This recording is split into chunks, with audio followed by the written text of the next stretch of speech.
नमस्कार दोस्तों, स्वागत है आपका आज की नई कहानी में। शादी के बाद मेरा छोटा भाई मुझसे मिलने आता था, मगर मेरे पति को बुरा लगता था। एक दिन भाई मुझसे मिलने आया तो अचानक मेरे पति भी कमरे में आ गए और गुस्सा होने लगे कि तुम्हारा इसके साथ कोई चक्कर है।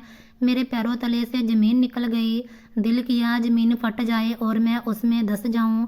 कोई इंसान ऐसा कैसे सोच सकता है। मेरे पति ने मेरे भाई को धक्के देकर बाहर निकाल दिया। मैं बहुत रोई। फिर अगले दिन जब मेरे पति का भाई घर आया तो पता नहीं मैंने सही फैसला किया था या गलत, लेकिन अपने गांव से बहुत दूर एक दूसरे गांव के लड़के से प्यार कर बैठी थी। हमारी पहली बात एक रॉन्ग नंबर की वजह से हुई थी। मैंने गलती से फ़ोन उठा लिया था और कुछ पलों की बात के बाद बात ख़त्म हो जानी चाहिए थी, मगर किस्मत को शायद कुछ और ही मंजूर था। उसके बाद कभी वो हाल पूछ लेता, कभी मैं किसी बात का जवाब दे देती और धीरे धीरे अजनबीपन ख़त्म होने लगा। फिर दोस्ती हो गई और दोस्ती इतनी मजबूत हो गई कि एक दिन एहसास हुआ कि ये सिर्फ दोस्ती नहीं बल्कि प्यार में बदल चुकी है। फिर वही प्यार था जो हर समय दिल दिमाग पर छाया रहता था। सुबह उठते ही उनका ख्याल आता और रात सोने से पहले भी आखिरी ख्याल उसी का होता था। मैंने हमेशा यही कोशिश की थी कि अपने घर वालों से कोई बात ना छुपाऊं। इसीलिए जब मुझे यकीन हो गया कि मैं राज के बिना अपनी ज़िंदगी का सोच नहीं सकती तो मैंने साफ साफ अपने मम्मी पापा को सब कुछ बता दिया। मेरे घर वालों ने मेरी बात सुनी और हैरानी की बात यह थी कि उन्होंने तुरंत मना नहीं किया, क्योंकि राज के बारे में जो जानकारी उन्होंने ली वो अच्छी थी। वो मेहनत करने वाला लड़का था, उसकी कमाई भी ठीक ठाक थी, उसका परिवार भी छोटा था और गांव में लोग भी उसके बारे में अच्छा ही कहते थे। इसीलिए असल समस्या राज नहीं बल्कि उसका गांव था, जो हमारे गांव से बहुत ज़्यादा दूर था। मेरे मम्मी पापा की उम्र हो चुकी थी और मैं उनकी सबसे छोटी और आखिरी संतान थी। उन्होंने बहुत उदास आवाज़ में कहा, बेटा अगर हमें तुमसे मिलने का मन करे तो लंबा सफ़र करना पड़ेगा, ट्रेनों के धक्के खाने पड़ेंगे। हमारी अब वो उम्र नहीं रही कि बार बार इतना लंबा सफ़र कर सकें। हमें तुम्हारी जुदाई से ज़्यादा उस दूरी का दुख है जो इस शादी के बाद हमेशा हमारे बीच आ जाएगी। मैंने उनका हाथ पकड़कर उन्हें समझाया कि आप लोग क्यों परेशान होते हैं। अगर आप लोग नहीं आ सकेंगे तो मैं खुद आपसे मिलने आ जाया करूँगी। जब भी मौका मिले मैं ज़रूर आऊँगी। आप दोनों को कभी अकेला महसूस नहीं होने दूँगी। उस समय प्यार इंसान से वो सब कुछ कहलवा देता है जो शायद आम हालात में वो कभी ना कहे, क्योंकि उस समय दिल में सिर्फ एक ही इच्छा होती है कि किसी तरह अपने प्यार को पा लिया जाए और बाकी सब समस्या बाद में खुद ही हल हो जाएंगी। मैंने भी यही सोचा और आखिरकार अपने घर वालों को मना ही लिया। मेरा नाम सिमरन है और कुछ ही समय बाद मेरी शादी राज के साथ हो गई। जब मैं पहली बार दुल्हन बनकर उसके घर पहुंची तो मेरे दिल में हजारों डर भी थे और बहुत सारे सपने भी, मगर शुरू के दिन इतने खूबसूरत गुजरे कि मुझे हर पल यही लगता था कि शायद मैंने अपनी ज़िंदगी का सबसे अच्छा फैसला किया है। राज बहुत शांत स्वभाव का था, मेरी हर बात का ध्यान रखता था, मेरी पसंद नापसंद पूछता था और कोशिश करता था कि मुझे कभी अपने घर वालों की कमी महसूस ना हो।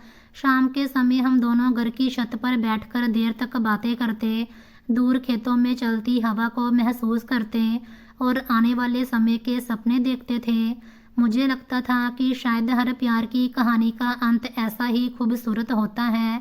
एक दिन बातों बातों में उसने अपने परिवार के बारे में और बताया कि उसका एक छोटा भाई भी है जो उस समय हॉस्टल में रहकर पढ़ाई कर रहा है। उसकी पढ़ाई पूरे होते ही वो भी घर वापस आ जाएगा, फिर हम सब एक साथ रहेंगे। वो पढ़ाई को अपनी ज़िंदगी का सबसे ज़रूरी मकसद समझता था। मैंने मुस्कुराते हुए उसे बताया कि मेरे घर में भी एक जवान भाई है जिसका नाम आकाश है। हम दोनों बहन भाइयों ने हमेशा एक दूसरे का बहुत ध्यान रखा है। उसने मेरी बात सुनकर खुशी से कहा कि फिर तो दोनों घरों की कहानी एक जैसी हुई।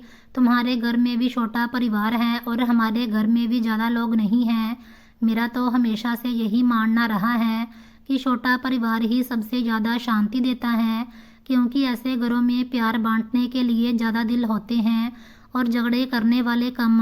मैंने भी उसकी बात से सहमति जताई और मन ही मन दुआ की कि ये शांति हमेशा इसी तरह बनी रहे, क्योंकि उस समय मुझे यही लग रहा था कि किस्मत ने मुझे वो सब कुछ दे दिया है जिसकी मैंने कभी इच्छा की थी, और हमारी नई जिंदगी चुपचाप अपने खूबसूरत सफ़र पर आगे बढ़ने लगी। मैं अपने घर की इकलौती बेटी थी और मेरे बाद कोई बहन नहीं थी, इसीलिए बचपन से ही घर की बहुत सारी जिम्मेदारियां मेरे कंधों पर आ गई थी। मम्मी के साथ काम करना, सफाई करना, मेहमानों की सेवा करना, सब कुछ मेरी रोज़ की ज़िंदगी का हिस्सा था। अब जब मैं शादी के बाद इतनी दूर आ गई थी तो अक्सर सुबह के समय चूल्हे पर चाय रखते हुए मुझे अपना पुराना घर याद आ जाता, जहाँ हर आवाज़ अपनी लगती थी, हर चीज़ अपनी महसूस होती थी और हर कोने में मेरे बचपन की यादें बसी हुई थीं। दिल बार बार यही सोचता कि इंसान जब तक प्यार में नहीं पड़ता उसे लगता है कि वो कभी किसी के लिए अपना सब कुछ नहीं छोड़ सकता, मगर जब प्यार दिल में बस जाता है तो फिर इंसान खुशी खुशी वो दूरियां भी तय कर लेता है जिनका उसने कभी सोचा भी नहीं होता। मैंने भी कभी नहीं सोचा था कि एक दिन अपने मम्मी पापा को छोड़कर उनसे इतनी दूर आ जाऊंगी कि उनसे मिलने के लिए पूरा दिन सफ़र करना पड़ेगा। गांव वाकई बहुत दूर था और हर बीतते दिन के साथ घर वालों की याद पहले से ज़्यादा सताने लगी थी। कभी मम्मी की आवाज़ कानों में गूंजती, कभी पापा का मुस्कुराता हुआ चेहरा आंखों के सामने आ जाता और कभी बाई की शरारतें याद आ जाती। इन्हीं ख्यालों में एक दिन दोपहर के समय अचानक दरवाजे पर दस्तक हुई। मैंने जाकर दरवाज़ा खोला तो सामने अपने भाई आकाश को खड़ा देखकर मेरी खुशी का ठिकाना नहीं रहा। कुछ पलों तक तो मुझे यकीन ही नहीं आया कि वो सच में मेरे सामने खड़ा है। फिर अपने आप मेरी आंखों में आंसू आ गए और मैंने जल्दी से उसे अंदर बुला लिया। मैंने हैरानी से पूछा कि तुम यहाँ कैसे आ गए? तो वो मुस्कुराकर बोला कि तेरी याद बहुत आ रही थी, मम्मी भी हर समय तेरा जिक्र करती रहती थी। उन्होंने तेरे लिए देसी घी, कुछ अचार, कुछ मिठाइयाँ और घर का बहुत सारा सामान तैयार किया। फिर कहने लगी कि किसी तरह ये सब सिमरन तक पहुँचा दो। बस मैं वो सब लेकर चल पड़ा और देखते ही देखते यहाँ पहुँच गया। मुझे पता था कि ये सफ़र आसान नहीं था। पूरे 12 घंटे का लगातार सफ़र तय करके वो यहाँ आया था। उसके चेहरे पर थकान साफ दिख रही थी, कपड़ों पर भी सफ़र की धूल जमी हुई थी, मगर उसकी आंखों में बहन से मिलने की खुशी हर थकान से बड़ी थी। मैंने तुरंत उससे कहा कि पहले आराम करो, मुंह हाथ धो लो, फिर आराम से बैठना, बाकी बातें बाद में करेंगे। मैंने जल्दी जल्दी उसके लिए अच्छा सा खाना बनाया। मम्मी ने जो चीज़ें भेजी थी उन्हें एक एक करके निकालती गई और हर चीज़ को देखकर मेरी आंखें भर आती थी। कहीं देसी घी की खुशबू थी, कहीं घर के हाथों का बना हुआ अचार था, कहीं मेरी पसंद की मिठाई रखी थी। हम लोग आर्थिक रूप से कभी अमीर नहीं रहे, मगर उस दिन मुझे एक बार फिर एहसास हुआ कि मम्मी पापा अपनी संतान के मामलों में हमेशा अमीर होते हैं। उनका प्यार कभी गरीबी का मोहताज नहीं होता। वो अपने हिस्से की खुशियाँ भी संतान के लिए कुर्बान कर देते हैं। शाम होने तक मैंने घर अच्छी तरह सजा लिया, भाई के लिए ताज़ा खाना बनाया और उसके आराम का भी ध्यान रखा। हमारा घर बहुत बड़ा नहीं था, सिर्फ एक ही कमरा था जिसमें पंखा लगा हुआ था, इसीलिए मैंने भाई को वहीं आराम करने के लिए बिठा दिया ताकि सफ़र की थकान कुछ कम हो जाए। कुछ देर बाद राजवी काम से वापस आया। उसने पूछा कि ये कब आया? मैंने खुशी से बताया कि सुबह आया था। बेचारा कल से सफ़र में था, 12 घंटे का रास्ता तय करके अभी पहुंचा है। उसने सिर्फ इतना कहा अच्छा और चुप हो गया। उसके चेहरे पर वो खुशी मुझे नहीं दिखी जिसकी मैंने उम्मीद की थी। वो कुछ देर हमारे साथ बैठा, फिर खाना खाया, मगर बातों के दौरान भी उसका तरीका अजीब सा था। उसने आकाश से कहा कि अब पढ़ाई तो हो गई, कोई काम भी कर लिया करो, कब तक खाली बैठोगे? आकाश ने बहुत आदर से जवाब दिया कि अभी मेरे पेपर ख़त्म हुए हैं, अब नौकरी ही ढूंढ रहा हूँ, भगवान की कृपा से जल्दी कोई ना कोई काम मिल जाएगा। बात तो छोटी थी, मगर ना जाने क्यों मुझे लगा कि राज के लहजे में वो नरमी नहीं थी जो होनी चाहिए थी, जैसे वो दिल से उसकी इज्जत नहीं कर रहा था। मैंने उस समय चुप रहना ही ठीक समझा, मगर मेरे दिल में एक हल्की सी चुभन पैदा हो गई। अगले दिन भी आकाश हमारे साथ रहा। वो ज़्यादा बातें नहीं करता था, कभी मेरे साथ बैठ जाता, कभी बाहर गांव की गलियों में थोड़ी देर टहल लेता। मगर मैं हर पल उसकी खातिरदारी करने की कोशिश करती रही, क्योंकि इतनी दूर से आया हुआ मेहमान सिर्फ मेरा भाई नहीं बल्कि मेरे मम्मी पापा का प्यार भी अपने साथ लेकर आया था। उसी दौरान राज ने एक दिन मुझसे पूछ लिया कि ये वापस कब जाएगा। मैंने हैरानी से उसकी तरफ देखा, फिर धीरे से कहा कि इतनी दूर से आया है, कुछ दिन तो मेरे साथ गुजार लेगा ना। वैसे भी अब आपकी बहन की शादी हो चुकी है, मैं सारा दिन घर में अकेली रहती हूँ, कुछ दिन भाई रह जाएगा तो मेरा भी मन लगा रहेगा। ये कहते हुए मेरे दिल में अजीब सा दुख था, क्योंकि मुझे लगा ये बात तो राज को खुद कहनी चाहिए थी। उसे खुद कहना चाहिए था कि रहने दो, जितना मन करे रहो, मगर इसके बजाय मुझे अपने ही भाई के लिए इजाज़त मांगनी पड़ रही थी। उन कुछ दिनों में मैंने महसूस किया कि राज हर समय किसी न किसी बात पर चुप सा रहता, कभी मुंह बना लेता, कभी घूमता जैसे घर में कोई अतिरिक्त बोझ आ गया। हालांकि आकाश अपने साथ इतना सारा सामान लेकर आया था कि कई दिन का खर्च भी बच गया था, मगर फिर भी ना जाने क्यों राज का दिल खुलकर उसके लिए नरम नहीं हो पाया। आखिर वो दिन भी आ गया जब आकाश वापस जाने लगा। उसने जाते हुए मुझे दिलासा दिया कि जल्द दोबारा मिलने आऊँगा, मगर उसकी आंखों में एक उदासी भी थी, जैसे उसे एहसास हो गया हो कि उसके जीजा जी ने उसे दिल से स्वीकार नहीं किया। मैंने उसे विदा करते हुए अपने आंसू बड़ी मुश्किल से रोके, मगर उसके जाने के बाद देर तक सोचती रही कि जब राज की बहन हमारे घर आती थी तो मैं उसकी सेवा में कोई कमी नहीं छोड़ती थी।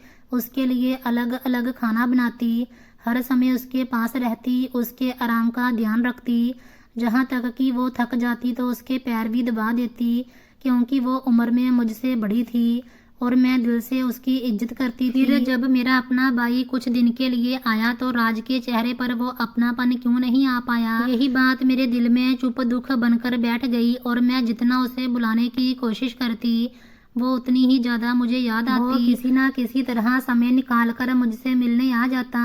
हालांकि हमारे गांव के बीच बहुत ज्यादा दूरी थी और सफर भी आसान नहीं था, मगर वो हर बार हंसते हुए यही कहता कि बहन से मिलने के लिए रास्ते नहीं देखे जाते, दिल देखता है। जहाँ दिल बेचैन हो जाए वहाँ सफ़र की थकान खुद ही ख़त्म हो जाती है।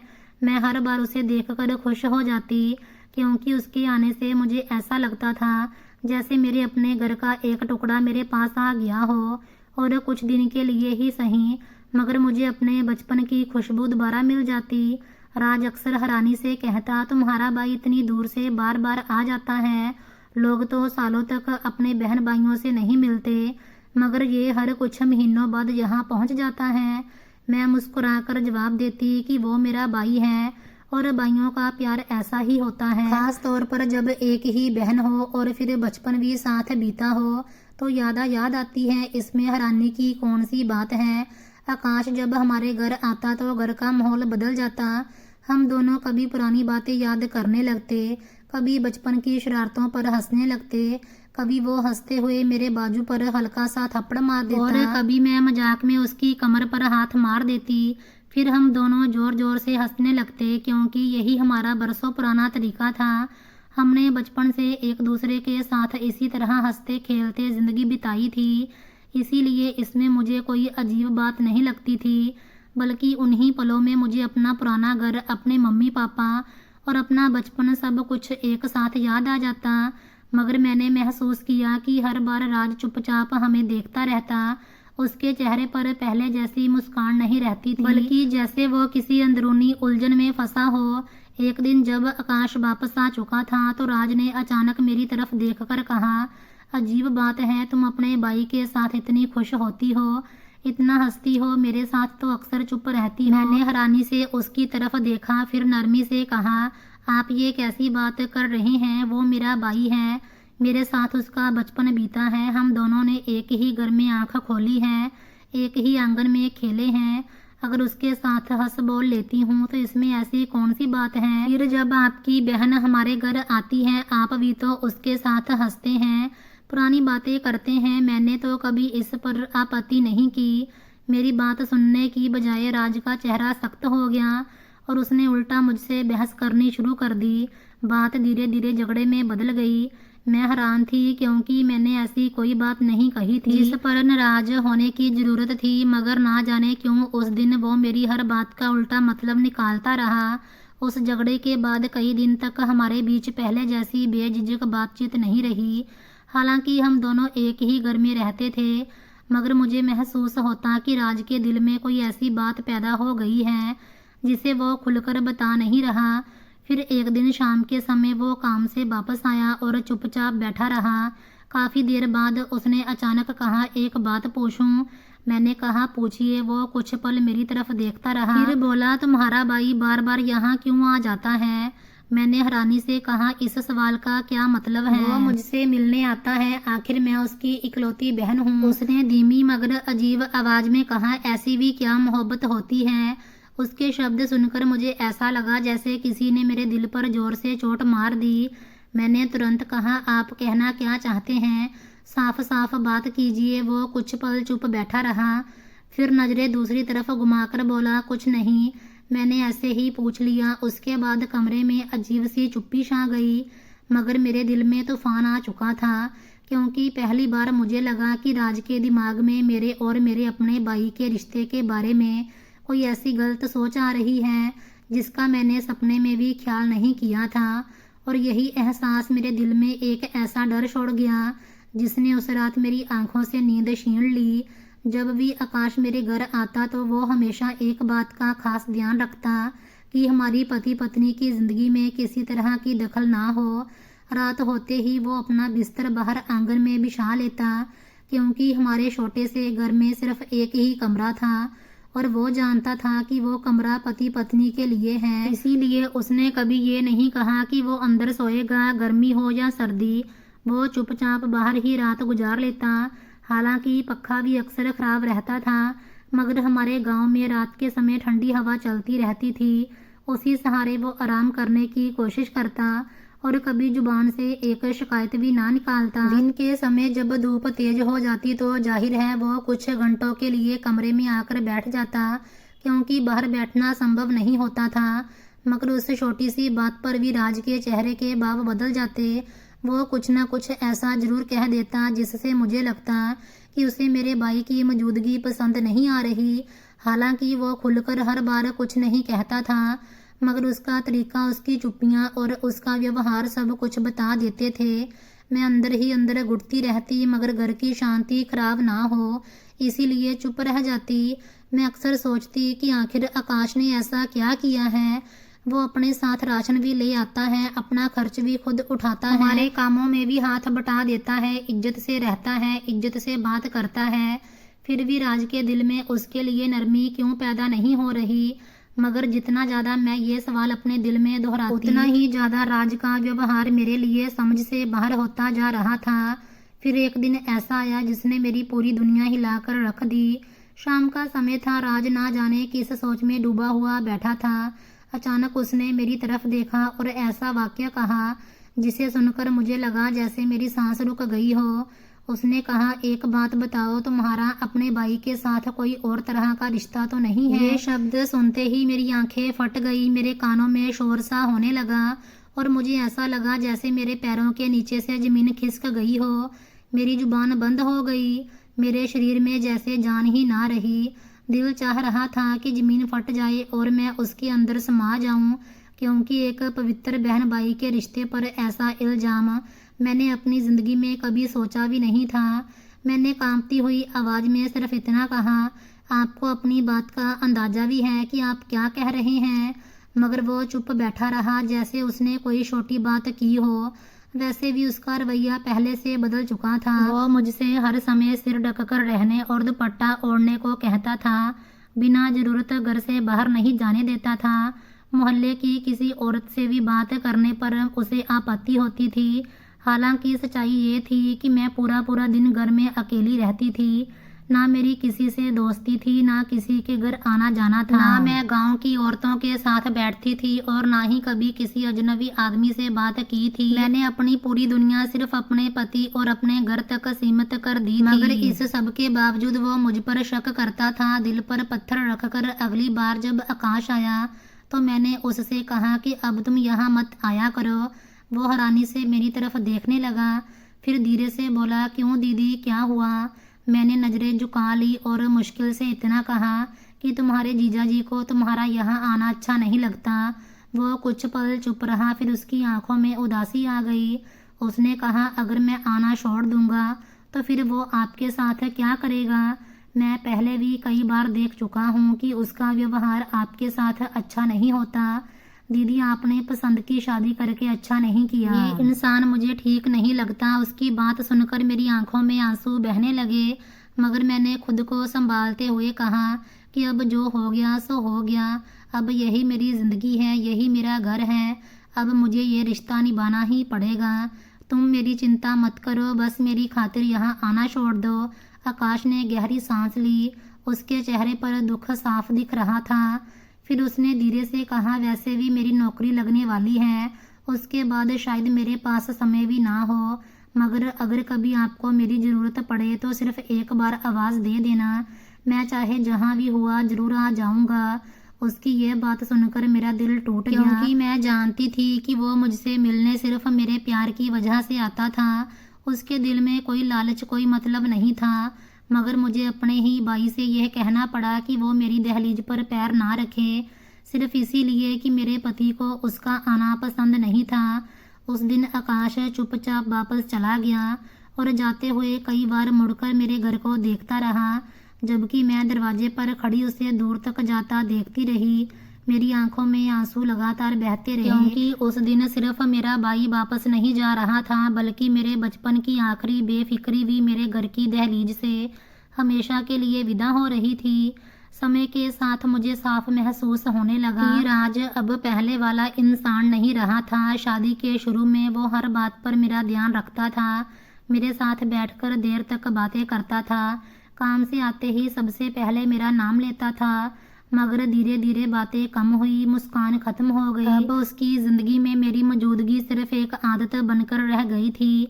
मैं अंदर ही अंदर डरती रहती कि जिस प्यार के लिए मैंने अपना घर छोड़ा था, कहीं वो ख़त्म तो नहीं हो गया। एक रात मैंने हिम्मत करके पूछा, आप पहले जैसे क्यों नहीं रहे? पहले आप मुझसे इतना प्यार करते थे, अब ऐसा लगता है जैसे मैं आपके लिए कोई मायने ही नहीं रखती। वो बोला, शुरू शुरू में प्यार होता है, उसके बाद तो बीवी सिर्फ जिम्मेदारी बन जाती है। ये सुनकर मेरा दिल टूट गया। मैंने कहा, मगर मेरा प्यार तो नहीं बदला, मैं आज भी आपसे पहले जैसी मोहब्बत करती हूँ।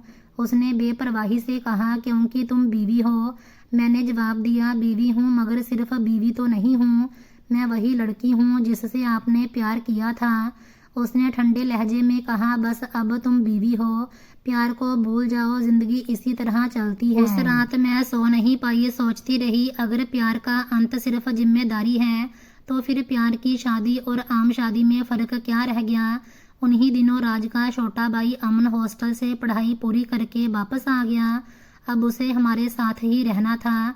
मैंने उसका स्वागत किया, उसकी पसंद का खाना बनाया, उसे देवर ही समझती थी। पहली रात मैंने आदत से बाहर आंगन में उसका बिस्तरा लगा दिया। राज नाराज हो गया, मेरा भाई बाहर सोएगा क्या, वो नौकर है क्या? मैं चुप हो गई। फिर अमन का बिस्तर कमरे में लगा। उसके बाद अमन का व्यवहार बदलने लगा। वो अक्सर घर में सिर्फ बनियान में घूमता, मुझे आवाज़ देकर चाय खाना मांगता। उसकी नज़रें मुझे बेचैन करने लगी। एक दिन उसने कहा, भाई की तो किस्मत खुल गई, काश ऐसी किस्मत हमारी भी होती। मेरे पैरों तले ज़मीन खिसक गई। मैंने तुरंत राज को सब बताया, मगर राज ने उल्टा मुझे ही डांटा। तुम्हारा दिमाग गंदा है, हर बात का गलत मतलब निकालती हो। उसने मेरे चरित्र पर भी सवाल उठाए। उस रात मैं बहुत रोई। मुझे लगा जिस इंसान से सुरक्षा की उम्मीद की, वही मुझ पर शक कर रहा है। फिर एक दिन राज अचानक जल्दी घर आ गया। अमन को पता नहीं था मैं रसोई में थी, और अमन जानबूझकर मेरे पास आकर बात करने लगा। उसी समय राज ने दरवाजे से सब देख लिया। उस दिन के बाद घर का माहौल बदल गया। राज चुप रहने लगा। 1 महीने में उसने अमन की शादी कर दी और ऊपर अलग हिस्सा बनवा दिया। अमन अपनी बीवी के साथ ऊपर शिफ्ट हो गया। वक्त बीता, हमारे 2 बेटे हुए। राज बीमार होकर बिस्तर पर आ गया। मैंने उसका पूरा ख्याल रखा। एक रात उसने रोते हुए कहा, सिमरन मुझे माफ़ कर दो, मैंने तुम पर बहुत जुल्म किया, तुम्हारे भाई पर शक किया। जब तुम अमन की शिकायत करती थी तो मैं तुम्हें ही गलत समझता था। मैंने उसका हाथ पकड़कर कहा, जो बीत गया उसे भूल जाइए। मैंने माफ़ कर दिया। उस दिन समझ आया कि पति पत्नी के रिश्ते की नींव सिर्फ प्यार नहीं, भरोसा भी होता है। भरोसा टूट जाए तो प्यार भी घुट घुट कर मर जाता है, मगर सच्ची माफ़ी से टूटे रिश्ते फिर जुड़ सकते हैं। उस दिन के बाद मैंने और राज ने एक दूसरे से खुलकर बात करना शुरू किया। उसने वादा किया कि अब वो बिना सुने बिना समझे कभी मुझ पर शक नहीं करेगा, और मैंने भी सीखा कि चुप रह जाना हमेशा हल नहीं होता। कई बार सच को प्यार से, हिम्मत से सामने लाना पड़ता है। जिंदगी ने मुझे ये सिखाया कि एक घर सिर्फ ईंट पत्थर से नहीं बनता, वो बनता है भरोसे से, इज्जत से और एक दूसरे की बात सुनने से। अगर पति पत्नी के बीच भरोसा नहीं होगा तो सबसे बड़ा महल भी जेल जैसा लगने लगेगा, और अगर भरोसा हो तो छोटी सी झोंपड़ी भी स्वर्ग बन जाती है। आज जब मैं अपने दोनों बेटों को देखती हूँ तो सोचती हूँ कि बच्चों के सामने माँ बाप का रिश्ता सबसे बड़ी सीख होता है। अगर हम एक दूसरे की कदर करेंगे, एक दूसरे की बात मानेंगे, तो आने वाली नस्ल भी यही सीखेगी। इज्जत मांगने से नहीं मिलती, निभाने से मिलती है, और प्यार दिखावे से नहीं, रोज की छोटी छोटी फिक्र से जिंदा रहता है। तो दोस्तों, ये थी आज की कहानी। अगर आपको ये कहानी अच्छी लगी हो तो वीडियो को लाइक, शेयर और चैनल को सब्सक्राइब जरूर करें।